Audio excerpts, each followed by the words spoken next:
mention that. Sneaker Dave got a pile of sneakers he brought out. You want to go one by one and explain what they are? Yeah. This we'll take it to the Grant Hill 2. Now, again, we had talked about variety earlier in the show.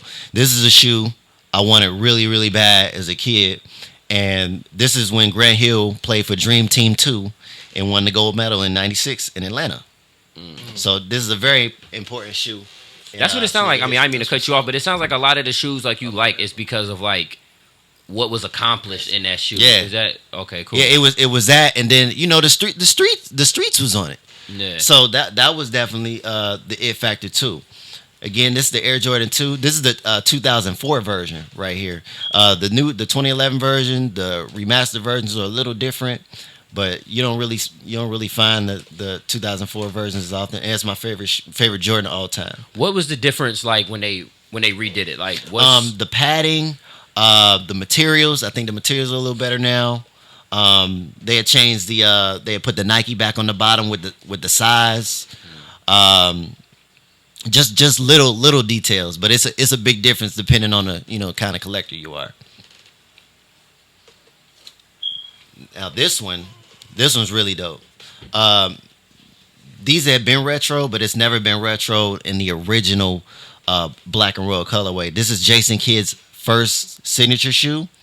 A lot of times, actually, when they had retroed it, I don't think he was with Nike at the time, so they stopped using the J Kidd logos. But it is very difficult to find these. It took me over 10 years to find this pair in this condition.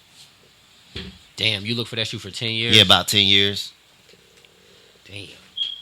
This one This motherfucker is still got the shoe forms in it. Okay, Sneaker Dave. we got this is the DMX Run. I actually wore these yesterday. My dude Joey Bell up in Cleveland had a few pairs of these. You rarely see people wearing Reeboks in general outside of like Iverson. Yeah. But at the time, this was like 97. This was one of the top runners in the market at the time. And I couldn't have him back then. So when he had him, he was liquidating them. I took all his Reebok runners. So, and this is actually one of the original colorways from back in the day in retro form. As you can see, it's got the 10 chamber air cushioning system right there. Let me see them DMXs, dude. This shit is crazy. Now these, y'all probably are very familiar with. This summer, they reissued the black and white colorway, the Olympic colorway, white and gum.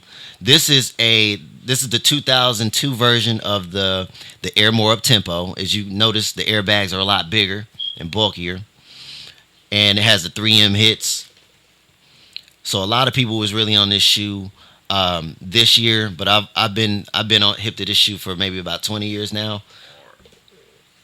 But these are timeless.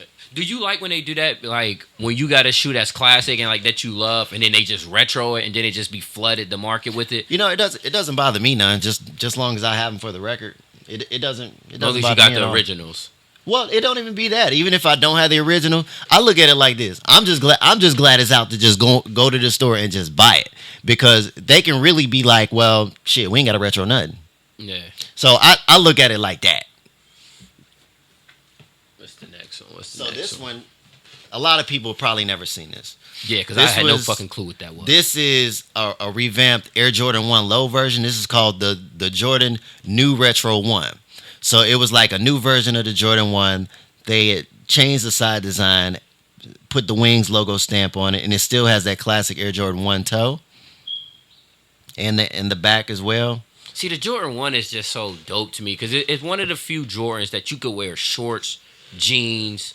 You can wear anything with a Jordan 1, and it just look dope. It's just a dope, like, it's really the Chuck Taylor, really the Chuck Taylor of Jordans. You can wear that with anything. With anything, and it just look dope as hell.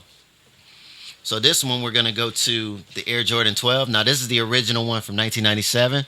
This is the first Jordan shoe that featured the full-length Zoom Air, and the first shoe starting with Jordan Brand. So this was Jordan Brand's very first sneaker that they ever designed. Oh, I never knew that. Yeah, it's the first Jordan Brand sneaker. Okay. Damn. Know your facts. That's live. Yeah, most definitely. And then we're going to move on to this is the Air Foamposite 1. This is the 2007 version. Back in 97, this shoe was still crazy. I think the shoe was $180. This shoe starts off as a liquid, and so they pour it in an upside down mold, and it becomes subtle when you wear it. And as the heat goes through your foot, it conforms to your foot better as you perform. And when Penny wore this, and he wore it in a playoff, he had like back-to-back 40-point games against the Miami Heat, and this dude was unstoppable in this shoe. That's crazy. That's the original. Let me see that one. That 97. Well, I'm sorry, the 2007 version. Yeah. What's your favorite foam? It's the blue. The blue? It's the blue. Mine's is probably the the original one. Well, it wasn't obviously. It's the Foamposite Pro. I like the Pros better than the Foamposite 1. Yeah. But the one I like is the one that he got game with. Yeah. Those Jesus Shuttlesworth. Those are so dope because it's not white. That off white with the Pro is. I love it. I love that. It's one. Dope. Let me see that foam when you finish.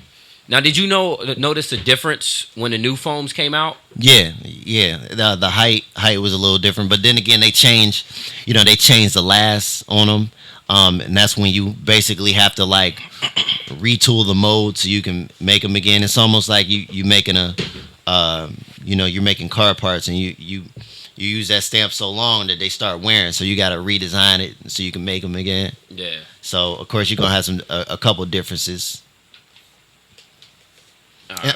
And so the last shoe I believe we have here, this is the Zoom LeBron generation. This is LeBron James' first signature shoe.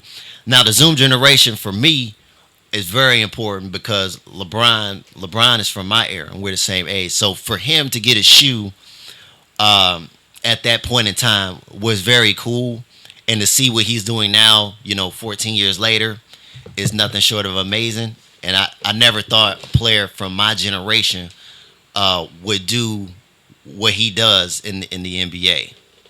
Yeah. My favorite LeBron is probably that LeBron 3. Yeah, that 3 is dope. The LeBron 3 is cold. Which one was that? Was that the ones that we all had like playing basketball in high school? They was bulky as shit, heavy as shit. Nah, that wasn't that. No, LeBron's first couple of shoes definitely was bulky as shit. They felt like boots damn near. Yeah. That's why I don't know how people hoop in foams. Foams is heavy as hell. I was just thinking that when he said that. Foams are heavy as hell. So like when I be seeing like Swaggy P wearing these and like dunking on niggas, I'm like, bro, like you gotta have hops because these shits is heavy as hell. It just all depends on certain players. Yeah, it is all about weight control.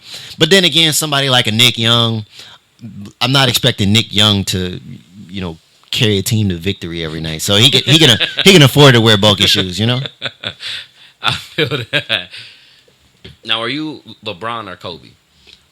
Both. Both. Yeah, because they're from different eras. It's never a one or the other with me. I'm a fan of the game.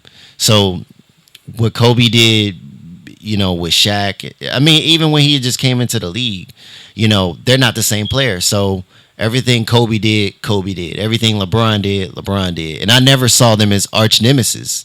I always found them as foes. And the only thing that never happened between them is that we never got to see them in the finals face off. I know, that sucks. LeBron's true nemesis was, truth be told, Tim Duncan and Kevin Garnett.